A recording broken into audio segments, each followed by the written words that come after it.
everything we do always comes with some form of challenge. What are some of the challenges that you faced along the way that people may not see? Well, in regards to business, it's a lack of funding and finance. Mm. I didn't come from a wealthy family, but a wealthy family will come from me. And I know that's so, right. okay, let me say it again. I didn't come from a wealthy family, but a wealthy family will come from me. Hello and welcome to Life, Language, and Lyrics podcast, where we explore our passions, live with our purpose, and face our fears. I'm Lena, or some of you may know me as Dr. Davis. I'm a professor, speech language pathologist, baker, and a lover of people with the mission to bring a little Southern comfort to your day. Well, today I have a very special guest that I'm so excited to talk to because I've known him for a very long time. And you'll find out more about that as we go. But this is Darius Thomas, speech language pathologist, professor, business owner, and now has the title of author. Welcome, Darius. Thank you so much. So happy to be here. First, when I say I known Darius for a long time, we both have actually kind of seen each other grow in different ways. Because Yes, I was a doctoral student and you were in undergrad when I first met you. absolutely. Wow. Yeah. Good times, good times. Yes. You know what I always say? I knew Darius was going to be something because he was the only undergrad I knew that was wearing button downs and slacks every day. That's right. Wearing suits to class. Yes. Straight out of Louisiana, right? That's right. Yes. Okay, well, first, I just mentioned a little bit about what you do, but first, just kind of give a little bit of your background. Tell us about who you are, real quick. All right. So I'm Darius Thomas, Darius LaRon Thomas. I love to say my middle name as well. I'm originally from Baton Rouge, Louisiana. DC helped to raise me to become the man that people see today. I went to Howard University for my undergraduate degree as well as my graduate degree in communication sciences and disorders. I would not be a speech pathologist today without Howard University and Dr. Ovita Harris for welcoming me into the profession, for telling me about how amazing it is to be a speech pathologist. I started my first company, Dynamic Therapy, a month after graduating grad school. Howard is one of the only schools that has a private practice course that prepares future practitioners to learn about the life of business. So everything that Dr. Ronald Perlman taught me in that class, I used to create what people see today for dynamic therapy. And of course, our logo has changed since then, and we've learned how to really scale a business. But I'm grateful for Howard University and everything it taught me. And yeah, that's to start. We'll talk about more. Yeah. Yes, yes, yeah. You're right. That's one of the things that I do love to talk about is the uniqueness of that private practice course. And so many of our alum leave and feel confident enough to start a practice. So Hmm. that's amazing.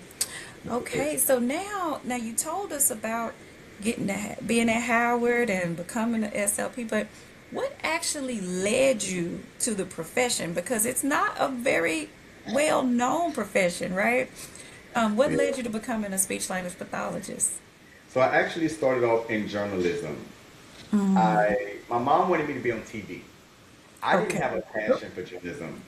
Yeah. And so it's so funny, just for everyone watching, that is Jaxon. We'll learn more about Jaxon Yeah. later. He's on a book now, but that's my dog Jackson. He keeps me company. But nevertheless, I started off in journalism. I didn't have a passion for journalism. I went to New York for the National Association of Black Journalists tour with Howard University. And I came back to the university saying, this is not for me. I need to switch my major. So I talked to the career advisors and they said, you should consider speech therapy. So I went down to the department, talked to Dr. Harris, and she said, how about this? And so I doubted it for the first few years, and then I really settled in and said, yeah, this is where I need to be. And I'm grateful for the opportunity. There's been a lot to come from it, from my mentors that have helped to instill greatness in me from speech therapy. Good, good. And I want to ask you a follow-up to that. What do you remember like the moment or a moment that it was like this, yeah, this is for me? I would say once I got into grad school and I met my grad school classmates. Mm, I love my classmates. We were really close, class of 2016 yeah. from graduate school, we're actually going to Mexico City for our 10th year anniversary next month. Oh, how wonderful is that? We talk every day. They're my like favorites. They're my close friends. We talk a lot. We have a group chat. Yeah. We've kept in contact all 10 years. Wow, that's amazing. Ooh, okay, I'm gonna be in touch with you about that too. Yeah, yeah, I'm excited. Yeah. So, what are some early experiences in the profession that has helped to shape your path? I know you talked about the private practice class and Howard again, but what are some things that just have shaped where you are now? I would say it's my upbringing. My mom had me extremely involved as a kid. I was in youth organizations. I was in the Upward Bound program. I played sports. I was my high school mascot. I danced for Debbie Allen. I was extremely active growing up. And once I got to Howard, I kept that same energy. I was really involved in student government. I was the president of the NISLA chapter for the Howard University graduate program. And I just stayed involved. And so all the skills that I learned while I was at Howard and in high school and just throughout having great people around me, I utilize those skills today. I keep people around me that's going to push me to be a better version of myself. Okay. And I can see that because you do a lot. Yes, that's right. Moving and shaking. Yes. Now, did you always see yourself as an entrepreneur, or was that, with the class that kind of sparked that?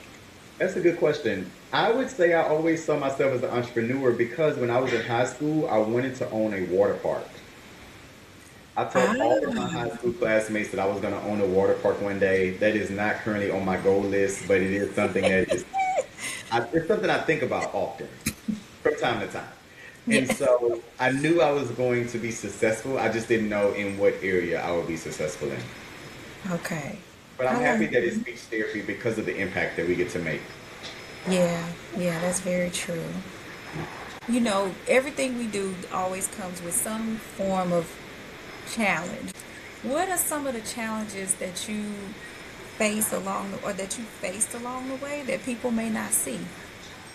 Well, in regards to business, it's a lack of funding and finance. Mm. I didn't come from a wealthy family, but a wealthy family will come from me. And I know that's so, right. okay, let me say it again. I didn't come from a wealthy family, but a wealthy family will come from me. And so Hmm. I would say a lack of financial resources. I've had to build everything on my own. I have three for-profits and one nonprofit. With all of my companies, I have team members that work within them. I am paying people's mortgages, their rents, their car notes, their car insurance, their health Yeah, insurance, life insurance, all the things. I have a lot of responsibilities that fall on my back, but I know that I've been given gifts from God to help me help others. And so I'm just doing that work and yeah, hoping for the yeah. best. That's good, and that's real. That's real. I think, especially with social media, we usually post the things that are our wins. We might not always share the things that might be a little hard, the things that might keep us up at night, especially when we have other people that we're responsible for. So I thank you for sharing that. What would Absolutely. you say when you have those moments and you're kind of like, ooh, what's about to happen? What's going on? What helps to keep you grounded?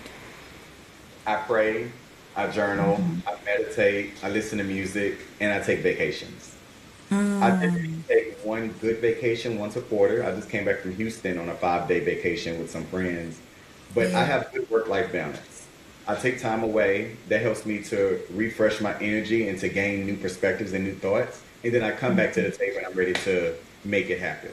I have to step away from this desk, this box, Yeah. and then come back and have some action items that I'm going to set out to do. But Yeah. being a business owner is a lot of work. It's a lot of Hmm. responsibility. It's a lot that comes with it. You have to handle people's emotions. You have to be emotionally mature to deal with other people and the things that they Hmm. experience in life. But it's doable. So I Yeah. take breaks and I pray. Yeah. That's good. That's good. Self-care is important. I think a lot of people are starting to learn that more, that because we used to have, especially with the music, right? It was, I got two phones. What was I got two phones? I don't get tired. I got two jobs. I can't remember what it was, but we I kind got of prided ourselves on overworking, and now we're realizing that it is just as important to our success for us to take time for ourselves. So that's really good to know that you implemented that into your life. yeah. Yeah. So with those, the good stuff and the hard stuff, how do you feel like the experiences that you've had have helped you to show up for the clients that you have? Mm. Ask that one more time. That's deep. Okay. So with the things that you've experienced in life, right? Because you just talked about like the people you're responsible for, like the people that work for you and things like that. And I don't know how much you get involved with your, like how much treatment and assessment you do right now, but how do you feel like those have impacted how you show up for your clients? I think every day my goal is to just show up as my best self, no matter what. No Hmm. matter what I'm going through. Divorce, heartache, pain, breakup, a loss in my family. My goal is just Yeah. to show up as the best version of myself. And I think being a speech pathologist helps you to care about others. And Hmm. naturally, I just want to see and change one life every single day. And so I keep that as a priority and as a focus, and I just live it out. Yeah. Okay, I can see that. I can see that with you. One of the things I wanted to know from you, because you are also, now we together are a marginalized group within our profession, right? You are also you are also a group that is not super represented within the profession. With the black population, it's about 3.8, and I think for males, it's about 3.5% of Yeah. the profession. Very small. So I'm imagining that this has also been something that is in the back of your mind and in the forefront of it as well. Why is representation in speech language pathology so important for especially black boys and men? Well, I'm getting chills thinking about it. Yes, I'm in the less than 1% in my field as a black man because less than 1% of us are black men in general. Mm-hmm. I take that with honor and with pride. When I go into the school buildings, I want my kids to see someone that looks like them. Also, that's the reason why I started my company, Dynamic Therapy. Our providers look like the clientele of which we serve. And that is super Mm-hmm. important for relationship building, for people that may not have a father at home, or for people that may not have positive role models in their lives. We come into the school buildings or into whatever settings that we work in, and we create the change that we want to see. And then our young people have someone to look up to. We all need mentors. We all need people Mm-hmm. that we're like, wow, I can be that one day. And so that's what we get to do. And I'm very grateful for that opportunity. I find it important for us to try to recruit more people that look like us in the profession. Mm-hmm. And I'm hoping that that number of less than 5% becomes we're 50% or 70% of the profession. Yeah, yeah, I agree with you. I think what you said is spot on. The representation, getting to see somebody who looks like you, and I think even just the energy that men bring, because a lot of our caseloads, especially in the schools, the caseloads tend to be very high percentage of boys, right? And I think that it does make a big difference. With such small numbers, do you feel like you've been able to build any kind of community among black males in the profession? I would say, by way of MBASLA, the National Black Association of Speech, Mhm. Language, and Hearing, there is the Men of MBASLA. So every year, I've attended MBASLA for 10 years now. Every single year, Mhm. the men gather during that convention to talk. Mhm. We've had workshops, and now there's the Men's Caucus with the American Speech Language Hearing Association. So Mhm. and there's a group chat for the black men in the profession, but Oh, we pretty much nice. all know each other. So we support each other, we share ideas, we collaborate. And so by way of that, I've been able to engage other men that look like me that's in the field. and then they also become my friends. And so we may travel together, we may talk on the phone regularly, and just support each other in any ways that we can. Okay. How do you think that we can encourage more black males to join this profession? Because we talk about it all the time, but sometimes I feel like I'm not really sure how to convince them to come on over. We need to not make it like they're becoming a teacher. We need to Mm. show the profession as something that is exhilarating, fun, challenging, complex. Mm-hmm. Boys want to be challenged. They want something with a little bit Yeah. of complexity. So this isn't something that's just easy. And we Right. can talk about all the various settings of which they can work in. Yeah. But Yeah. it's That's not, actually good. yeah, we need to not show it as a girl dominated profession, but it's something where we need men to serve and to be a part. Mm-hmm. Okay, I like that. See, different perspective, and we need that. Yeah. Um, in terms of being a speech language pathologist, and I think all SLPs probably have to deal with this on a almost daily basis. What are some misconceptions about Mm. speech language pathology that you often have to correct? That we do speech writing for president of the United States, that we work on public speaking, that we help people flip their letters the correct way. They think Yeah. dyslexia is where you see your letters backwards, and I tell them no, Mm-hmm. this is a reading disorder. But I would say those three things particularly. And as a speech therapist, I get to educate people and coach. And it is National Speech Language Hearing Month. So I even Mm. just posted some things on my LinkedIn to educate people about the profession and some myths. Yeah, nice, nice. Those are good. Those are good ones because I do hear those too. Because we get called the speech teacher when you're in the school, and then in the hospital, it's a whole other, it's a What is whole it other like there? thing. I'm sorry.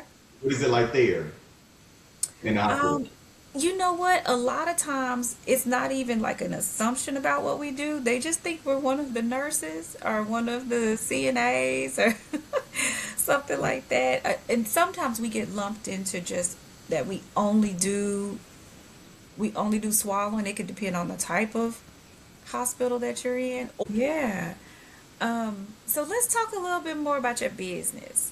I feel like you've kind of talked about what inspired you to start dynamic therapy. You talked about the class and things like that. But what was really that moment when you were like, because you said you did it a month out, so you were still a clinical fellow, right? And for Absolutely. those who are watching, once you get your master's degree in speech language pathology, you have to do a fellowship year of about an average of about 9 months before you become fully certified. So Darius was out, he jumped on out there in the middle of the deep end. That's right. That's right. So I had an amazing mentor, Dr. Angela Grice, who's now teaching the private practice course at Howard University. She's still getting kudos. Yes, yes, yes. She helped me to create dynamic therapy. So when I was in externship with her, that second semester of graduate school before I graduated, I was like, I want to create a business. And so we were coming up with different names. We used my initials DT to create dynamic therapy. I'm just now, that's DT dynamic okay, therapy. love it. From so we were like, okay, we know the second word is going to be therapy. What D word do we want? And we was like, you're dynamic. And so now I've just branded dynamic. I have dynamic therapy, dynamic Yeah, experiences, dynamic properties, dynamic cares. I have four dynamic brands, and I now consider yeah, myself a dynamic person. I always consider myself a dynamic person, but it's you now part of are. really who I am. And so I'm grateful for that. But she helped me to create the name, and I was excited and eager to be a business owner, and I partnered up with this company called Max, who a lot of Yeah. our other colleagues have worked with. Mm-hmm. And so they helped to train me and to shape me into a great clinician. I partnered with them to do work, and I just continued to grow my business. And then during the pandemic, everything went virtual, and that's when I Mm-hmm. really scaled. I started to get credentialed with insurance companies, and now we have Mm-hmm. 17 insurance companies. And then once I moved to Wow. Atlanta 5 years ago, we got our first school contract, and now we have 14 school contracts 5 years later. Wow. Wow. That's amazing, Darius. Things have moved fast, but in a fun way. It's been exhilarating to go from only paying myself in 2021 to now paying 26 people every 2 weeks. Yeah. Wow. Just from 2021. Yes, That's fast. yes, Wow. So tell us what makes dynamic therapy unique or dynamic. yes. I would say it's because we have male therapists. Mm-hmm. 95% of our staff are African American. It's Yeah. very rare to find black speech therapists. So that is Mm-hmm. also a big selling point for our schools because a lot of the schools that we serve, I would say Mm-hmm. 99% of them, the populations are African American. And so Yeah. we get to go into spaces where the providers look like the students of which we're serving. Also, we are very big into evidence-based practice, and Mm-hmm. our therapy sessions are engaging and fun and dynamic. We don't like to be boring. We like to Mm-hmm. make sure that our clients are having a good time. If they're bored, so are we. And if we're Mm-hmm. bored, so are they. And so we are able to do therapy with just this football and do a multitude of things. Dr. Tiffany Gurley, back then she was Tiffany Nettles, she taught us Yes. back in grad school how to do therapy with anything, and we are still utilizing that today at dynamic therapy. But just making sure that our therapy is engaging, is evidence based, and our reporting is through the roof. We have trackers and spreadsheets that I've never seen exist before. We actually sell them for other companies to use. We have something called dynamic spreadsheets Mm. that we sell for other practitioners and companies to use so they can also be as dynamic as we are because our schools really Yeah. appreciate the type of reporting that we do. Yeah. I love that. And I love the way that dynamic works for so many things. It Good. spot on, boy. Thank you. Yes. Spot on. Yeah. So over time, what would you say? I was going to ask about the lessons you've learned transitioning from clinician to business owner, but you did the two so fast. I Yeah. think I'd want to know more about just maybe like three lessons, if you got three lessons that you have learned that you feel like have carried you to where you are. 3 lessons. I would say to not allow others to control my emotions, to know that all things will work out as they should because my steps have already been ordered, Yeah. and to never give up on myself and to stay steadfast in the things that I'm doing. Yeah. I love all that. That's beautiful. That's beautiful. Because what those also say to me is that you're not just leaning on your own understanding. You know that there's some higher power, That's right. right, who is guiding you along the way, but also that there are things that you have to do to be able to stay in the place that you are. Like they say, your talent will get you there, but your character will keep you there. It's true. Mm-hmm. It's true. Okay. So, what advice would you give to SLPs who want to start their own practice? And Just do you've taught our class before. You've taught our it. private practice. I have. I would tell people that are interested in becoming an entrepreneur or business owner to just do it like Nike. Mm-hmm. Create that LLC in your state, get your EIN. It doesn't have to be this big conglomerate company. It could be you Mm-hmm. being the provider or the practitioner. And even if it's not just you being a speech therapist, it could be you being a baker. It could be you being a knitter. Whatever the case Mm-hmm. is, you can start the LLC. It's less than $400 to create one. The EIN is free. And Mm-hmm. it just takes you to just go online, register it, and do it. And then the other things will come from it. Naturally, we have so many different resources that we can utilize from Google to AI to help us to create and to learn. So there's no reason why people can Mm-hmm. say, I don't know or I'm unaware because everything is on the World Wide Web now. Yeah, that's good We have advice. mentors. Reach out to mentors, other people that are doing the work. Mm-hmm. That's a good one because I think that there are way more people willing to help than people sometimes will make an assumption that they are. Absolutely. I'm learning that too as I move more into entrepreneurship. Absolutely. I love entrepreneurship. It's a rewarding thing. Yes. Okay, so let's talk about why we're here. I mean, we were here for that, but let's Yeah. talk about the book, okay? Okay. So, yes, let's talk about Jaxon Meets the Speech Therapist. What inspired you to write a book? Wow. So I was home with my grandmother last September. And as I was watching her age, she has dementia, I said, I need to leave something behind. So when I'm no longer here, there's something that's there in the world. So I started writing my first book, Jaxon Meets the Speech Therapist. At that time, I didn't have a name. I just started writing a story. And then I made the story about animals, unicorns and a fox. And I said, no, Darius, our kids need to see people that look like them. So I ended up creating the story, Jaxon Meets the Speech Therapist, using my dog's name, Jaxon, who's been roaming around the back. And then the little brother, his name is Harry. That was my first dog. And then this guy, his name is Mr. D. So Jaxon meets the speech therapist, Mr. D, who helps his little brother overcome an articulation challenge. And so it is a very inspiring book. The illustrations are phenomenal. Oh, it beautiful. Very beautiful. Thank you. I hired an illustrator that worked for Disney and Pixar. So he did his big one with helping Sure me to. did.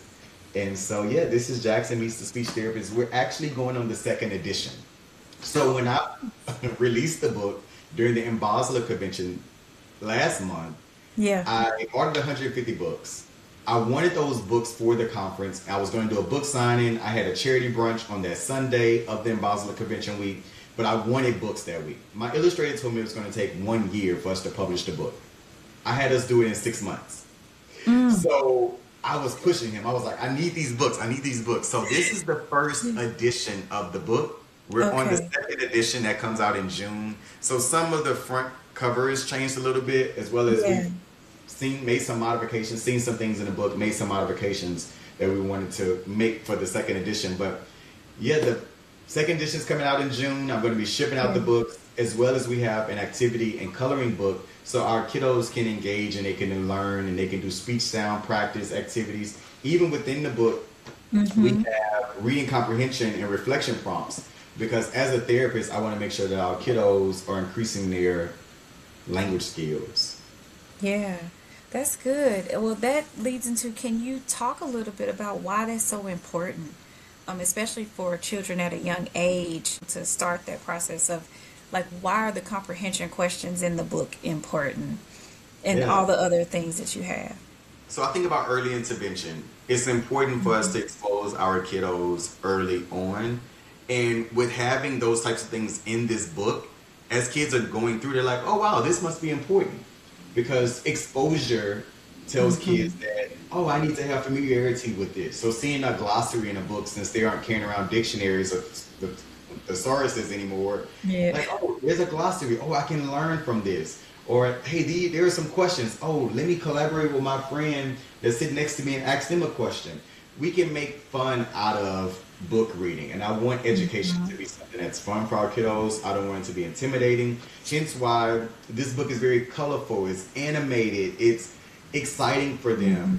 And throughout the book, there are things that make them say, oh, and so I just want learning overall to be fun. I want our kiddos to be engaged at an early age. This book is geared towards people like kindergarten through third grade, but fourth graders can utilize it, fifth graders can utilize it, and even those in middle school can read it to their little ones, to their younger siblings. So I want people between elementary and middle school to utilize this book to learn about the profession as well, because there aren't a lot of books out there that teach kids about speech therapy.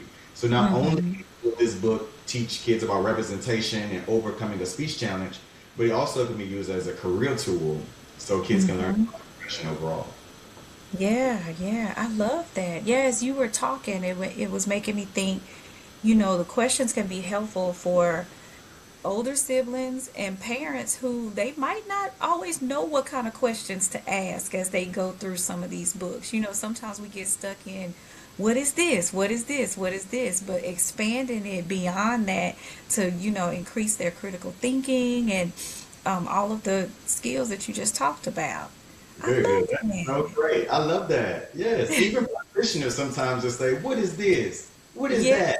And so all the WH questions are yeah. embedded in this. So that's great.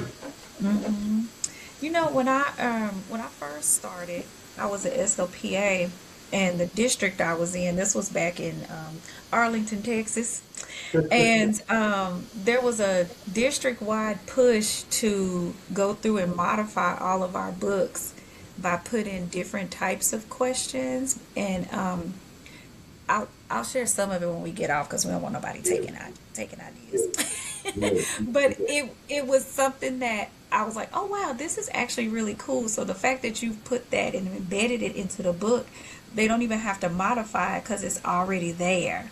Yes, yes. I'm really excited about that. I told my illustrator when I was writing the book, because at first we didn't have the glossary in there. He was like, "Oh, Darius, we're reaching our X amount of pages." And I was like, "No, I need the glossary. I need the discussion questions and reflection hmm points, because this is not just a book for kids to read. This is an educational tool as well."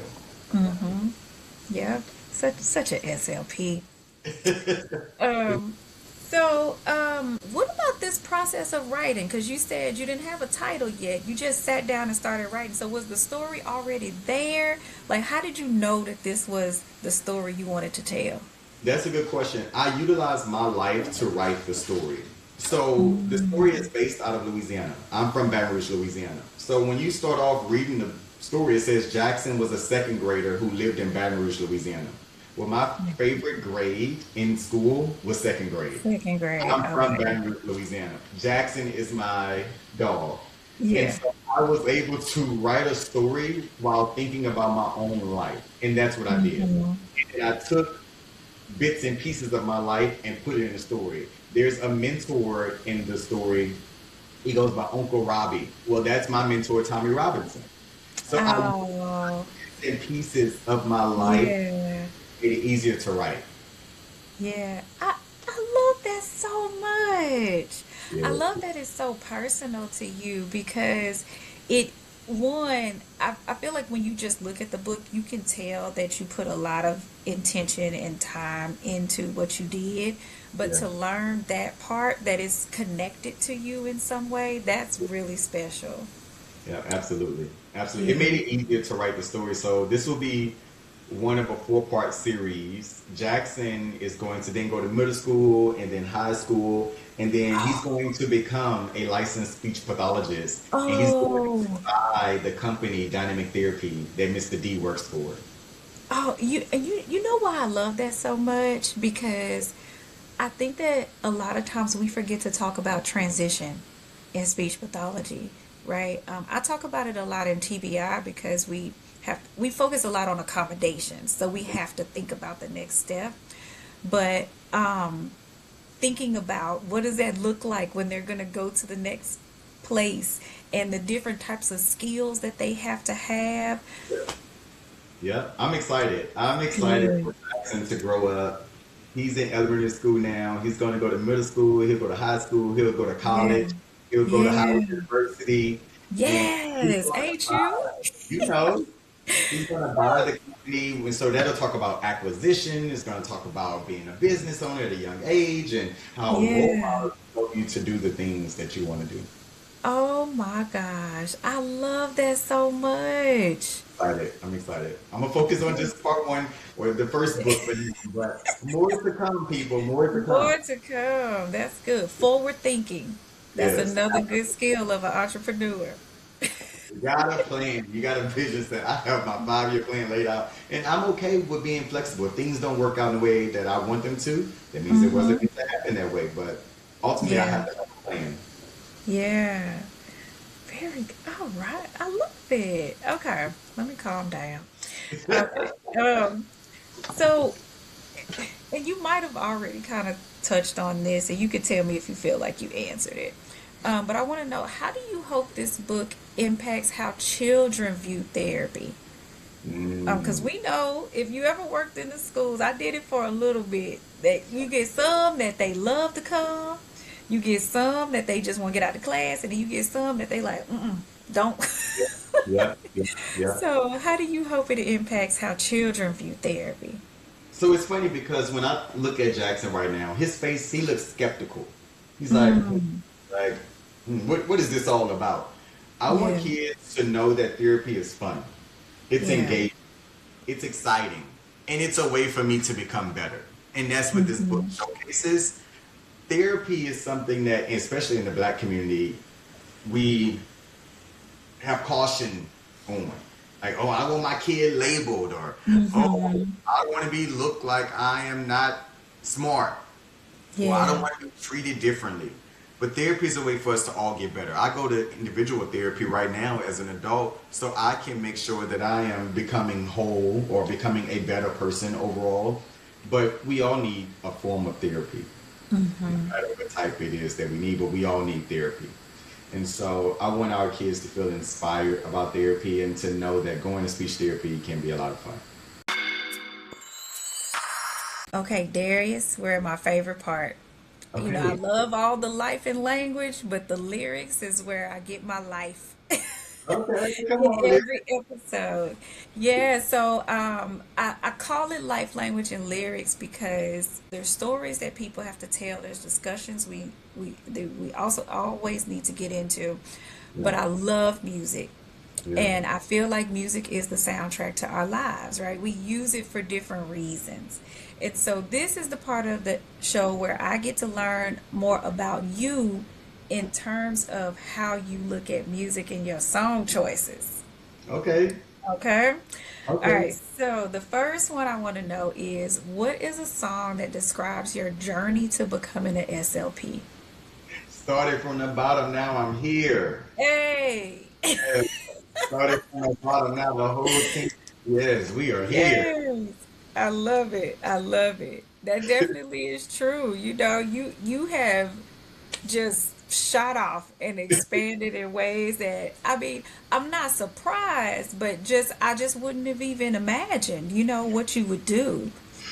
Yeah, I'm running a multi-million dollar business, and it Yes. amazes me to think about how dynamic therapy has grown with hard work and dedication and support. Yeah. Yeah. And you know what I haven't said though, that I do tell people a lot is your company supervises our students. Yeah, And your company hires our students when they leave, when they graduate. that's right. Um, and we love you. We Yes. love you, but that makes us feel good too that you can come back, give back, but also that you take our students. The fact when I saw you hiring them, I was like, oh yes, Yes, okay. absolutely. I love hiring Howard students.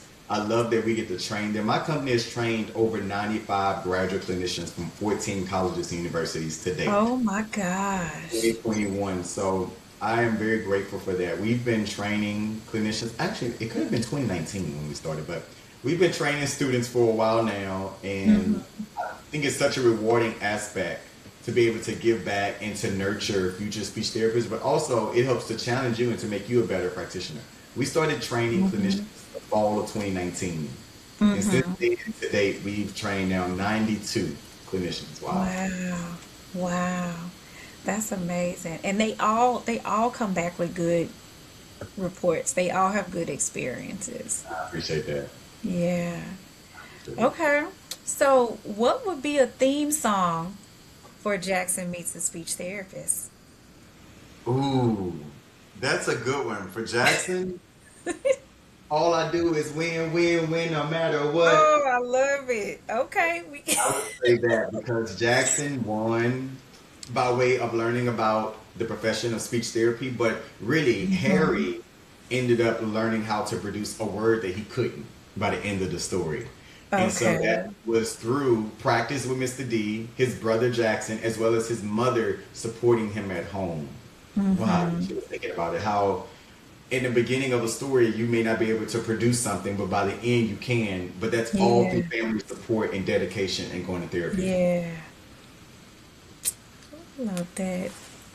You got me. I got a little chills. I got Yeah. a little chills.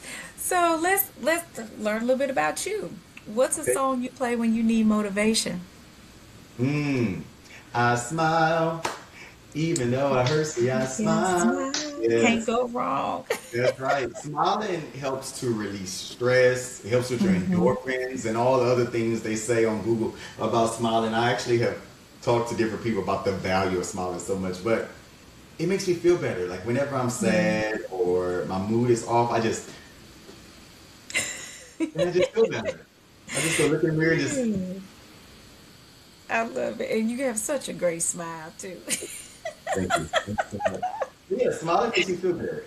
And so Yeah. I play that song. I like gospel music, but Mm-hmm. I like music that uplifts me. Yeah. Makes So me what feel good. about, oh, go ahead, I'm sorry. Right, it makes me feel good. Yes. What about a song that helps you reset after a long day? Because you showed me your schedule for today. So what would be the song you would play tonight? My goodness. Oh, but tonight, it's funny because last night I was listening to R&B music. I love Luther Vandross and Jill Scott, Mm-hmm. Erykah Badu. I would listen to probably some soul music to unwind from the day. It's funny because my mindfulness activity after a long day is using my Dyson vacuum and walking around my house Mm. picking up little things that came in from my dog or something. Like Yeah. that is the way I calm down from the day, wiping down my counters in my kitchen. I love a Yeah. clean home, and so I'll play some good soul music and Mm-hmm. unwind from the day by vacuuming and just hearing that noise and having all technology away from me because I'm typically on the computer all day. Okay, I'm with that. You kind of taking you away from some of the sound, Yes. some of the Or I'll do noise. ocean sounds or spa music that don't have sound, Yeah. and I just use that to relax my nerves. Very good, very good. I like a lot of lo-fi. I've Okay. gotten into. Sometimes I play it in before my class starts. I'll go in and turn on some lo-fi as the students are coming in. Yeah, it helps set the tone. Mm-hmm. Yeah. What is a song that represents finding your voice? A song that represents finding your voice. Wow. That's so good. Yeah. I feel like you've always had your voice. I So I know. wonder if Let me think. When I think about finding my voice, I'm thinking of like Can't Be Stopped, and Over. Mm, The song that comes to my mind right now, Ain't No Stopping Us Now. We're on the move. Okay, but yeah. And I wonder if there's a song out there with the word voice in it, but when I think about finding your voice, I think about overcoming something. mm-hmm. Because there's typically something that's trying to hinder us from feeling like we're capable of doing whatever it is that we're doing. And we Yeah. can't stop. Nothing can stop us. I'm all the way up. Did I say that earlier? Because I'm things that It really don't works. It stop. works. Okay? Yes. Yeah, I love that. And you know what? I can just, even if I know you was from Baton Rouge, I can tell you from the South. Yes, I Just am. by the song choice. Yes. Look, I Yeah. tried to come up with a Boosie song, but Boosie, I couldn't come up with anything. I-N-E. Yeah, okay, that's how I learned how to spell independent. When I'm writing Yes. here he goes, I started singing a song. Independent. Okay, independent. And Yes. now you amped up. Yeah. Yes. Oh, that's too funny. So, Darius, if your life had a theme song right now, what would it be and why? Well, it's so funny. I love the Clark sisters. I'm thinking of a song by them, but I can't think of the song right now. But let me see. A theme song, I would say, oh, Let's I gotta see. come back to it. What the A Clark theme sisters song. got? But I'm thinking something with the Clark sisters. Let me see. What's the You top song can't with the really Clark? go wrong with the Clark sisters. I know. They got blessed and highly favored. Blessed and highly favored. Yes, that is me. Living. Expect your I'm living miracle. my best life. It's gonna be living. Ah, okay. Yeah. Yeah, I love it. Life. Yeah, it's gonna be living. Okay, and why I that one? the blessed life. I'm blessed, honestly, and I'm being a blessing upon others. People are being a blessing back to me. but I'm getting to create change every single day. My company services over 400 clients a week for Yeah. speech therapy, occupational therapy, school counseling. We're about to add vision screenings and psychological evaluations next school year. We Mm. are servicing the Department of Corrections in DC. We're servicing the Youth Services Center in DC. Yeah. We are really engaged and focused on serving communities that often people avoid servicing. And so Mm-hmm. we are going in those schools that may be considered rough. We are going into the jail system to service people that are often overlooked. Mm-hmm. And I'm grateful for those opportunities. I'm grateful for the change that we get to create. Yeah. Yeah. I'm grateful that you created this. Thank you. Yeah. It's being All right. dynamic. So, last thing I'll ask you is what is an affirmation or scripture or quote, whichever you prefer, that you say to yourself that you would like to share with others? I'm going to pull it back because it's so important. I said it earlier. I didn't come from a wealthy family, but a wealthy family will come from me. And Mm-hmm. with that, I think about with hard work, dedication, discipline, I will have the life that my family members wanted to have that they couldn't for whatever obstacles that they experienced. And then Mm-hmm. I'm now going to be able to pass down companies and other things to those that come behind me. Yeah. I love it. I love that. Well, Darius, you want to tell people anything you got coming up? I mean, you told us about some of the books and things, but anything you want to share, and then where people can find you. Yes, you can go to welovedynamictherapy.com because we love dynamic therapy. So you can go to welovedynamictherapy.com. That's where you can find Jaxon meets the speech therapist, where you can order that book. I do business coaching. I do free consultations. We offer speech therapy in the schools and virtually, and we do a plethora of other things. If you go to our website, you'll be like, wow, you offer all those things? Yes, we do. And we're doing it with Yes. class and grace and in a dynamic way. So we love dynamictherapy.com. You can find us and clock in. All right. Okay, y'all reach out to him. Y'all heard all these gems he dropped. He got stuff to Thank you. share. Okay, well, Darius, I'm so, so proud of you. I'm so grateful that you gave me some of your time and shared your story and all the things that you're doing. It's really amazing to learn more. I know you, but all these little special details I did not know. And so I'm really glad that I got to have this moment with you. It was great. I appreciate you. And thank you so much for doing this. And much success and greatness from all to come from this. Yes, thank you. Thank you. Until next time, y'all. Until next time.